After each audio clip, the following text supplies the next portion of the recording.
এয়া আকাশবাণী গুৱাহাটীৰ মহাবাহু এতিয়া 1:40 বাতৰি শুনিবলৈ পাব। এয়া আকাশবাণী।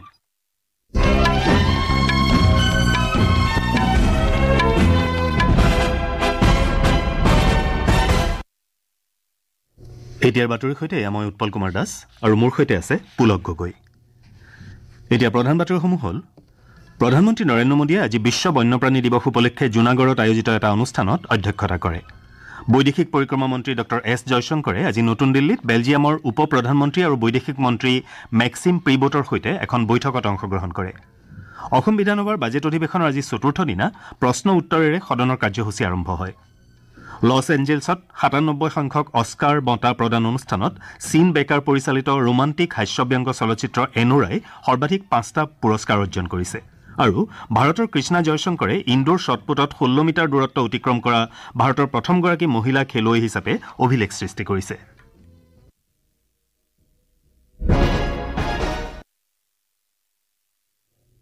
এতিয়া শুনক বিতং বাতৰি। আজি বিশ্ব বন্যপ্ৰাণী দিৱস। এই দিৱসৰ সৈতে সংগতি ৰাখি গুজৰাটৰ জুনাগড় জিলাৰ ছাছনগিৰত আয়োজিত এটা অনুষ্ঠানত প্ৰধানমন্ত্ৰী নৰেন্দ্ৰ মোদীয়ে অধ্যক্ষতা কৰে। এই উপলক্ষে অনুষ্ঠিত ৰাষ্ট্ৰীয় বন্যপ্ৰাণী পৰিষদৰ ৭মখন বৈঠকত প্ৰতিৰক্ষা মন্ত্ৰী ভূপেন্দ্ৰ যাদৱৰ লগতে ভিন ভিন ৰাজ্যৰ সদস্য, বন্যপ্ৰাণী সংৰক্ষণৰ সৈতে জড়িত বেচৰকাৰী সংস্থাৰ প্ৰতিনিধি, ৰাজ্যসমূহৰ মুখ্য বন্যপ্ৰাণী ৱাৰ্ডেন আৰু সচিবসকলেও অংশগ্ৰহণ কৰে। উল্লেখযোগ্য যে প্ৰধানমন্ত্ৰী নৰেন্দ্ৰ মোদী হ'ল এই পৰিষদৰ অধ্যক্ষ। আজিৰ এই অনুষ্ঠানতে প্ৰধানমন্ত্ৰী মোদীয়ে জুনাগড়ত স্থাপন কৰিবলগীয়া বন্যপ্ৰাণীৰ ৰাষ্ট্ৰীয় ৰেফাৰেল কেন্দ্ৰ এটাৰ আধাৰশিলা ভাৰ্চুৱেল ব্যৱস্থাৰ জৰিয়তে স্থাপন কৰে। এই বৈঠকত অংশগ্ৰহণ কৰাৰ পূৰ্বে প্ৰধানমন্ত্ৰী মোদীয়ে গীৰ ৰাষ্ট্ৰীয় উদ্যানখন পৰিদৰ্শন কৰাৰ লগতে বনাঞ্চলৰ শ্ৰীন সদন চৌহদত গছপুলি ৰোপণ কাৰ্যসূচীত অংশগ্ৰহণ কৰে। তদুপৰি তেওঁ ৰাষ্ট্ৰীয় উদ্যানখনৰ বন্যপ্ৰাণীৰ সংৰক্ষণ তথা ব্যৱস্থাপনাৰ সৈতে জড়িত কৰ্মচাৰীৰ পহৰাদাৰী দুচকীয়া বাহনৰো ফ্লেগ অফ কৰে। গীৰ ৰাষ্ট্ৰীয় উদ্যানৰ ভিন ভিন ক্ষেত্ৰৰ সৈতে জড়িত কৰ্মচাৰীসকলৰ সৈতে মত বিনিময় কৰি শ্ৰীমোদীয়ে ৰাষ্ট্ৰীয় উদ্যানখনৰ বিষয়ে বুজ লয়। উল্লেখযোগ্য যে বন্যপ্ৰাণী সংৰক্ষণৰ প্ৰতি গুৰুত্ব আৰোপ আৰু বিলুপ্তপ্ৰায় প্ৰাণীসমূহ বিশ্বজুৰি সন্মুখীন হোৱা প্ৰত্যাহ্বান সন্দৰ্ভত সচেতনতা সৃষ্টিৰ উদ্দেশ্যে প্ৰতি বছৰে ৩ মাৰ্চত বিশ্ব বন্যপ্ৰাণী দিৱস উদযাপন কৰা হয়। কেন্দ্ৰীয় চৰকাৰে দেশত বন্যপ্ৰাণীৰ সংৰক্ষণ আৰু সুৰক্ষাৰ ব্যৱস্থা কাৰ্যকৰী কৰাৰ উদ্দেশ্যে ভালেমান ব্যৱস্থা গ্ৰহণ কৰিছে। পৰিৱেশ, বন আৰু জলবায়ু পৰিৱৰ্তন মন্ত্ৰালয়ে প্ৰাকৃতিক ঐতিহ্যৰ সংৰক্ষণ তথা সুৰক্ষাৰ প্ৰতি লক্ষ্য ৰাখি নিৰ্দিষ্ট নীতি নিৰ্দেশনাৰে সৈতে প্ৰয়োজনীয় কাৰ্যব্যৱস্থা ৰূপায়ণ কৰি আহিছে। বৈদেশিক পৰিক্ৰমা দপ্তৰৰ মন্ত্ৰী ডঃ এছ জয়শংকৰে আজি নতুন দিল্লীত বেলজিয়ামৰ উপ প্ৰধানমন্ত্ৰী আৰু বৈদেশিক মন্ত্ৰী মেক্সিম প্ৰিবোটৰ সৈতে এখন বৈঠকত অংশগ্ৰহণ কৰে। শ্ৰীজয়শংকৰে বেলজিয়ামৰ সৈতে ভাৰতৰ ঐতিহাসিক সম্বন্ধৰ কথা উল্লেখ কৰে। বৈঠকত ডঃ জয়শংকৰে দুয়োখন দেশৰ মাজত সৌহাৰ্দ্যপূৰ্ণ সম্পৰ্ক অব্যাহত ৰখাৰ বাবে বাণিজ্য, উদ্যোগ, শিক্ষা, উদ্ভাৱন আৰু সাংস্কৃতিক আদান প্ৰদান কৰাৰ হকে মত পোষণ কৰে। তেওঁ ছেমিকণ্ডাক্টৰ, কৃত্ৰিম বুদ্ধিমত্তা আৰু সেউজ শক্তি সন্দৰ্ভতো অতিথিগৰাকীৰ সৈতে আলোচনা কৰে। ডঃ জয়শংকৰ আজি বিয়লি বেলজিয়ামৰ ৰাজকুমাৰী অষ্ট্ৰিডৰ সৈতে আলোচনাত মিলিত হ'ব। সাদিনীয়া ভ্ৰমণসূচীৰে ভাৰতলৈ অহা ৰাজকুমাৰীগৰাকীয়ে কাইলৈ প্ৰধানমন্ত্ৰী নৰেন্দ্ৰ মোদীক সাক্ষাৎ কৰিব। জম্মু আৰু কাশ্মীৰ আৰক্ষীয়ে কালি পুঞ্চ জিলাৰ 3টা সন্ত্ৰাসবাদীৰ মালিকানাধীন 9 বিঘাৰো অধিক পৰিমাণৰ ভূমি সম্পত্তি বাজেয়াপ্ত কৰে। 4 ঠাইত থকা এই সম্পত্তিখিনিৰ মূল্য 28 লাখ টকাতকৈও অধিক হ'ব বুলি ঠাৱৰ কৰা হৈছে। আকাশবাণীৰ জম্মুৰ সংবাদদাতাই প্ৰকাশ কৰা মতে বাজেয়াপ্ত কৰা এই সম্পত্তিসমূহ অঞ্চলটোৰ প্ৰকৃত নিয়ন্ত্ৰণ ৰেখা এলেকাৰ অন্তৰ্গত কাছবা আৰু কিৰ্নি গাঁৱৰ বাসিন্দা 3টা সন্ত্ৰাসবাদীৰ বুলি চিহ্নিত কৰা হৈছে। সম্প্ৰতি পাকিস্তানৰ পৰা সন্ত্ৰাসবাদী কাৰ্যকলাপ চলাই থকা এই 3জন লোকেই ইতিমধ্যে পাক অধিকৃত কাশ্মীৰলৈ পলায়ন কৰা বুলি সংবাদদাতাগৰাকীয়ে জানিবলৈ দিয়ে।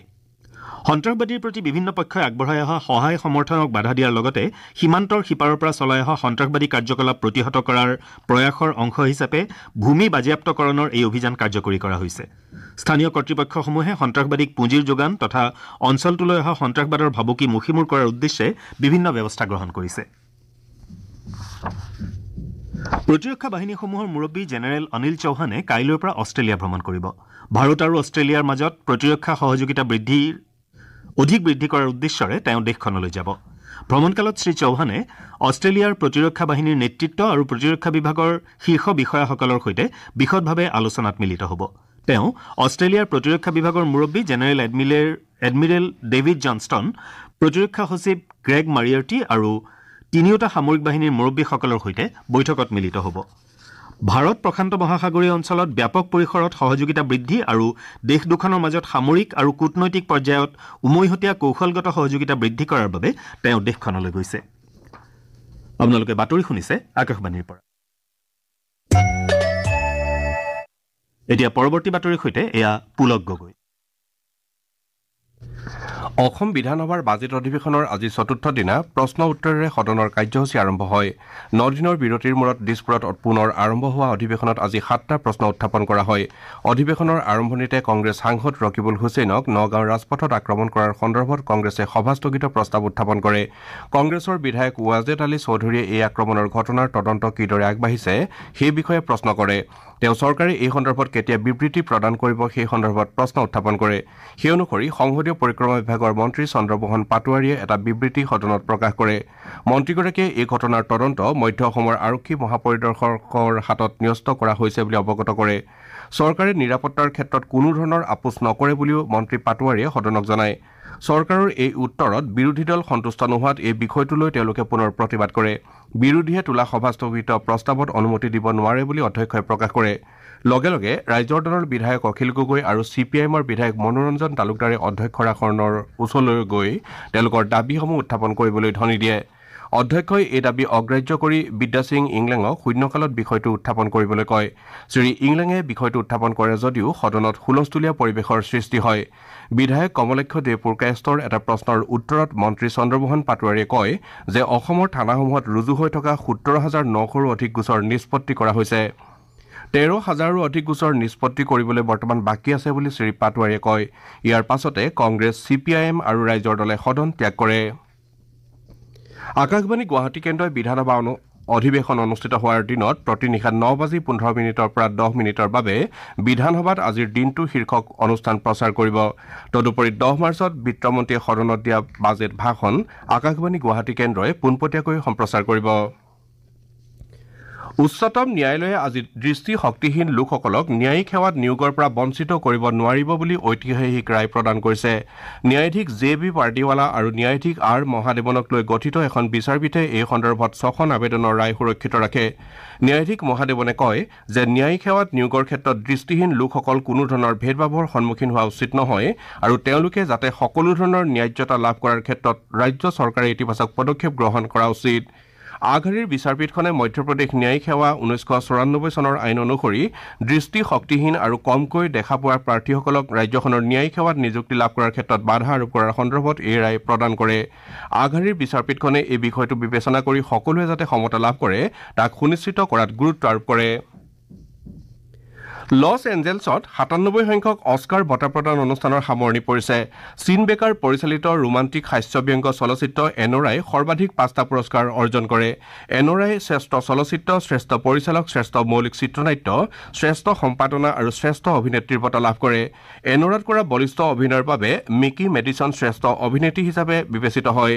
অৱশ্যে চলিত বৰ্ষত এমিলিয়া পেৰেজে 13টা শিতানত মনোনয়ন লাভ কৰিছিল। এমিলিয়া পেৰেজত কৰা অভিনয়ৰ বাবে চালদাই প্ৰথমবাৰৰ বাবে সহ অভিনেত্ৰীৰ বঁটা লাভ কৰে। দ্য ব্ৰুটেলিষ্টত কৰা অনবদ্য অভিনয়ৰ বাবে এড্ৰিয়ান ব্ৰড্ৰিয়ে শ্ৰেষ্ঠ অভিনেতাৰ বঁটা লাভ কৰে। ইফালে ৰিয়েল পেইনত কৰা অভিনয়ৰ বাবে কেৰান কুলকিনে শ্ৰেষ্ঠ সহ অভিনেতাৰ বঁটা লাভ কৰে। ডুন পাৰ্ট 2-এ শ্ৰেষ্ঠ শব্দ আৰু শ্ৰেষ্ঠ ভিজুৱেল এফেক্টৰ বঁটা লাভ কৰে। উইকেডত কৰা সাজসজ্জাৰ বাবে পল তাজেৱেলে শ্ৰেষ্ঠ সাজসজ্জাৰ বঁটা লাভ কৰে। ন' আদাৰলেণ্ড নামৰ তথ্যচিত্ৰখনে শ্ৰেষ্ঠ তথ্যচিত্ৰৰ অস্কাৰ লাভ কৰে। ভাৰতৰ কৃষ্ণা জয়শংকৰে ইনডোৰ শ্বটপুটত 16 মিটাৰ দূৰত্ব অতিক্ৰম কৰা ভাৰতৰ প্ৰথমগৰাকী মহিলা খেলুৱৈ হিচাপে অভিলেখ সৃষ্টি কৰিছে।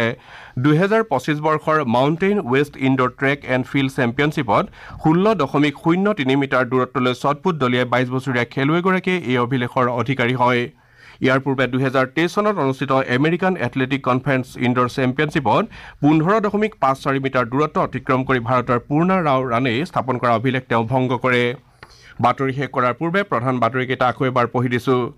প্ৰধানমন্ত্ৰী নৰেন্দ্ৰ মোদীয়ে আজি বিশ্ব বন্যপ্ৰাণী দিৱস উপলক্ষে জুনাগড়ত আয়োজিত এটা অনুষ্ঠানত অধ্যক্ষতা কৰে।